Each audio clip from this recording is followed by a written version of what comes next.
Hi friends, KSRTCಯಲ್ಲಿ ಚಾಲನಾ ವೃತ್ತಿ ಪರೀಕ್ಷೆ ಹುಮ್ನಾಬಾದ್ ಯಾರು ಆಯ್ಕೆ ಮಾಡಿಕೊಂಡಿದ್ದೀರಿ ಅಂಥವರಿಗೆ 18ನೇ ತಾರೀಕಿನಿಂದ ಚಾಲನಾ ವೃತ್ತಿ ಪರೀಕ್ಷೆ ಸ್ಟಾರ್ಟ್ ಆಗಿದೆ.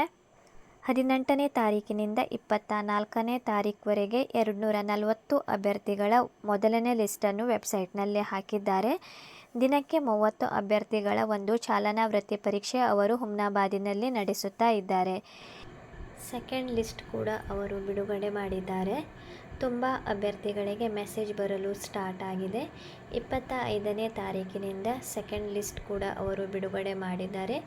ನೀವು ಇಲ್ಲಿ ನೋಡಬಹುದು, ಇವರಿಗೆ 26ನೇ ತಾರೀಕಿಗೆ ಚಾಲನಾ ವೃತ್ತಿ ಪರೀಕ್ಷೆ ಇದೆ. ಬೆಳಿಗ್ಗೆ 7:30ಕ್ಕೆ ಅವರಿಗೆ ಹಾಜರಾಗಲು ಇಲ್ಲಿ ಮೆಸೇಜ್ ಕೂಡ ಬಂದಿದೆ. ನೀವು ನೋಡಬಹುದು, ಹುಮ್ನಾಬಾದ್ ತರಬೇತಿ ಕೇಂದ್ರದಲ್ಲಿ ಚಾಲನಾ ವೃತ್ತಿ ಪರೀಕ್ಷೆ ಪಡೆಯಲು ಇಚ್ಛಿಸುವ ಅಭ್ಯರ್ಥಿಗಳು ನಿಗಮದ ಅಧಿಕೃತ ವೆಬ್ಸೈಟಿಗೆ ksrtcjobs.karnataka.gov.in ಈ ಒಂದು ವೆಬ್ಸೈಟಿಗೆ ಹೋಗಿ ನಿಮ್ಮ ಕರೆಪತ್ರವನ್ನು ಮೊದಲು ನೀವು ಡೌನ್ಲೋಡ್ ಮಾಡಿಕೊಳ್ಳಬೇಕು. ನಿಮ್ಮ ಅಪ್ಲಿಕೇಶನ್ ನಂಬರ್ ಹಾಕಿ, ಆಮೇಲೆ ಆ ಒಂದು ಕರೆಪತ್ರದೊಂದಿಗೆ ನೀವು ಹುಮ್ನಾಬಾದಿನಲ್ಲಿ ಚಾಲನಾ ವೃತ್ತಿ ಪರೀಕ್ಷೆಗೆ ಹಾಜರಾಗುವುದು. ವೆಬ್ಸೈಟ್ನಲ್ಲಿ ಇನ್ನೂ ಕೂಡ ಲಿಸ್ಟ್ ಶೋ ಆಗ್ತಾ ಇಲ್ಲ. ಸ್ವಲ್ಪ ಸಮಯದ ನಂತರ ನಿಮಗೆ ಲಿಸ್ಟ್ ಕೂಡ ಶೋ ಆಗಬಹುದು. ನೀವು ಅಲ್ಲಿ ನಿಮ್ಮ ಒಂದು ಹೆಸರು ಕೂಡ ಚೆಕ್ ಮಾಡಿಕೊಂಡು ನಿಮ್ಮ ಅಲ್ಲಿ ಅಪ್ಲಿಕೇಶನ್ ನಂಬರ್ ಕೂಡ ಇರುತ್ತದೆ. ಅಲ್ಲಿಂದ ನೀವು ನಿಮ್ಮ ಒಂದು ಅಪ್ಲಿಕೇಶನ್ ನಂಬರ್ ತೆಗೆದುಕೊಂಡು ನೀವು ನಿಮ್ಮ ಕರೆಪತ್ರವನ್ನು ವೆಬ್ಸೈಟಿಗೆ ಹೋಗಿ ನೀವು ಡೌನ್ಲೋಡ್ ಮಾಡಿಕೊಂಡು ನಿಮ್ಮ ಒಂದು ದಿನಾಂಕದಲ್ಲಿ ನೀವು 7:30ಕ್ಕೆ ಬೆಳಿಗ್ಗೆ ಹುಮ್ನಾಬಾದಿಗೆ ಹೋಗುವುದು. ಅದೇ ರೀತಿ ನೀವು ಇಲ್ಲಿ ನೋಡಬಹುದು, ಕಲ್ಯಾಣ ಕರ್ನಾಟಕ ರಸ್ತೆ ಸಾರಿಗೆ ನಿಗಮ ಕೇಂದ್ರ ಕಚೇರಿ ಕಲಬುರಗಿ, ಹುಮ್ನಾಬಾದ್ ಪ್ರಾದೇಶಿಕ ತರಬೇತಿ ಕೇಂದ್ರದಲ್ಲಿ ನಡೆಯುವ ಕರ್ನಾಟಕ ರಾಜ್ಯ ರಸ್ತೆ ಸಾರಿಗೆ ನಿಗಮದ ಚಾಲನಾ ವೃತ್ತಿ ಪರೀಕ್ಷೆ ಕಾರ್ಯಕ್ಕೆ ಸಿಬ್ಬಂದಿಗಳನ್ನು ನಿಯೋಜಿಸುವ ಕುರಿತು ಅಂತ ಇಲ್ಲಿ ನೀವು ನೋಡಬಹುದು. ಯಾವ ದಿನದಲ್ಲಿ ಯಾವ ಒಂದು ಸಿಬ್ಬಂದಿಗಳನ್ನು ಅವರು ಈ ಒಂದು ಚಾಲನಾ ವೃತ್ತಿ ಪರೀಕ್ಷೆಗೆ ಆಯ್ಕೆ ಮಾಡಿದ್ದಾರೆ ಅಂತ ಸಂಪೂರ್ಣ ಮಾಹಿತಿ ಈ ಒಂದು ನೋಟಿಫಿಕೇಷನ್ನಲ್ಲಿ ಇದೆ. ಇದು 14ನೇ ತಾರೀಕಿಗೆ ಹೊರಡಿಸಿದ ಒಂದು ನೋಟಿಫಿಕೇಷನ್ ಆಗಿದೆ.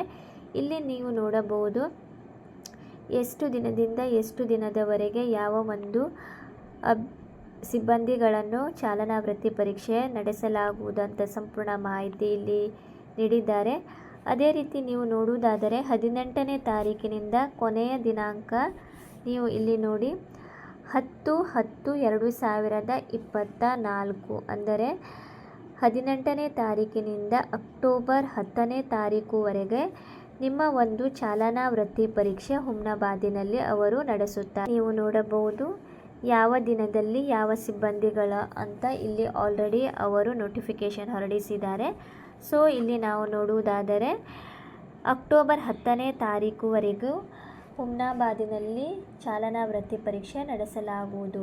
8ನೇ ತಾರೀಕಿನಿಂದ 24ನೇ ತಾರೀಕುವರೆಗೆ ದಿನಕ್ಕೆ 30 ಅಭ್ಯರ್ಥಿಗಳ ಚಾಲನಾ ವೃತ್ತಿ ಪರೀಕ್ಷೆ ಅವರು ನಡೆಸುತ್ತಾ ಇದ್ದಾರೆ. ಮುಂದಿನ ದಿನದಲ್ಲಿ ಅವರು ಹೆಚ್ಚು ಅಭ್ಯರ್ಥಿಗಳು ದಿನಕ್ಕೆ ಕರೆಯಬಹುದು. 18 ಮತ್ತು 19ನೇ ತಾರೀಕಿಗೆ ಚಾಲನಾ ವೃತ್ತಿ ಪರೀಕ್ಷೆ ಯಾರೆಲ್ಲ ಅಟೆಂಡ್ ಮಾಡಿ ಬಂದಿದ್ದೀರಿ, ತುಂಬ ಜನರು ಅಲ್ಲಿ ಫೇಲ್ ಕೂಡ ಆಗಿದ್ದಾರೆ. ಕೆಲವಷ್ಟೇ ಜನರಷ್ಟೇ ಅವರು ಸೆಲೆಕ್ಟ್ ಆಗಿದ್ದಾರೆ. ನೀವು ಕೂಡ ಹೆಚ್ಚಿನ ಸಂಖ್ಯೆಯಲ್ಲಿ ನಿಮ್ಮ ಒಂದು ಡ್ರೈವಿಂಗ್ ಟೆಸ್ಟ್ ಮತ್ತು ಡ್ರೈವಿಂಗ್ ಟೆಸ್ಟನ್ನು ನೀವು ತೆಗೆದುಕೊಳ್ಳಿ. ಅದೇ ರೀತಿ 4 ಅಂಕಗಳ ಒಂದು ಸಿಗ್ನಲ್ಸ್ ಗುರುತಿಸುವಿಕೆ ಇರುತ್ತದೆ. ಅಲ್ಲಿ ಅವರು 4 ಆಪ್ಷನ್ ನೀಡುತ್ತಾರೆ. ನೀವು ಯಾವುದು ಅಂತ ಸರಿಯಾಗಿದೆ ಅಂತ ನೀವು ಟಿಕ್ ಹಾಕಬೇಕು. ಅದು ಕಂಪ್ಯೂಟರ್ನಲ್ಲೇ ಇರುತ್ತದೆ. ಆದ ಕಾರಣ ಅದಕ್ಕೆ 4 ಮಾರ್ಕ್ಸ್ ಇರುತ್ತದೆ. ನೀವು ಸಿಗ್ನಲನ್ನು ಕೂಡ ಚೆನ್ನಾಗಿ ನೋಡಿಕೊಳ್ಳಿ.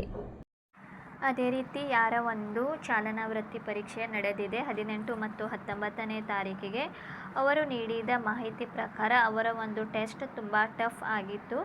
ಯಾಕಂದರೆ ಅವರು ಹೊರಗಡೆ ಬೇರೆ ಕಡೆ ಒಂದು ಸೆಂಟರಿನಲ್ಲಿ ಚಾಲನಾ ವೃತ್ತಿ ಪರೀಕ್ಷೆ ತೆಗೆದುಕೊಂಡಾಗ ಅಲ್ಲಿ ಅವರಿಗೆ BS3 ಬಸ್ಸನ್ನು ಅವರು ಪ್ರಾಕ್ಟೀಸ್ ಮಾಡಿದರು. ಬಟ್ ಇಲ್ಲಿ ಚಾಲನಾ ವೃತ್ತಿ ಪರೀಕ್ಷೆಯಲ್ಲಿ ಅವರಿಗೆ BS4 ಬಸ್ಸನ್ನು ಚಲಾಯಿಸಲು ನೀಡಿದರು. ಈ ಒಂದು BS4ನಲ್ಲಿ ಫಂಕ್ಷನ್ಗಳು ಕೂಡ ಚೇಂಜಸ್ ಇದೆ.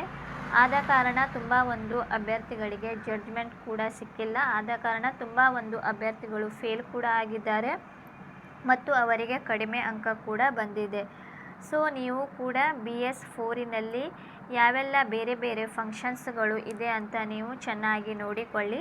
ಯಾಕಂದರೆ ಸಡನ್ಲಿ ನೀವು BS4 ಬಸ್ಸನ್ನು ಡ್ರೈವ್ ಮಾಡುವಾಗ ನಿಮಗೆ ಜಡ್ಜ್ಮೆಂಟ್ ಸಿಗುವುದಿಲ್ಲ. ಆಮೇಲೆ ನಿಮ್ಮ ಒಂದು ಟ್ರ್ಯಾಕಿನಲ್ಲಿ ಚಲಾಯಿಸುವಾಗ ನಿಮ್ಮ ಒಂದು ಕೋಲು ಬೀಳುವ ಸಾಧ್ಯತೆ ಹೆಚ್ಚಾಗಿರುತ್ತದೆ. ಆದ ಕಾರಣ ನೀವು BS4ನ ಒಂದು ಫಂಕ್ಷನ್ಸ್ ಅನ್ನು ನೋಡಿಕೊಳ್ಳಿ. ಯಾಕಂದರೆ ಯಾವ ಒಂದು ಟ್ರೈನಿಂಗ್ ಸೆಂಟರಿನಲ್ಲಿ ಕೂಡ ಈ ಒಂದು BS4 ಬಸ್ ಇಲ್ಲ. ಆದ ಕಾರಣ ನೀವು ಈಗ ನಿಮ್ಮ ಒಂದು ಜಡ್ಜ್ಮೆಂಟ್ ಸಿಗಲು BS4ನ ಫಂಕ್ಷನನ್ನು ನೋಡಿಕೊಳ್ಳಿ.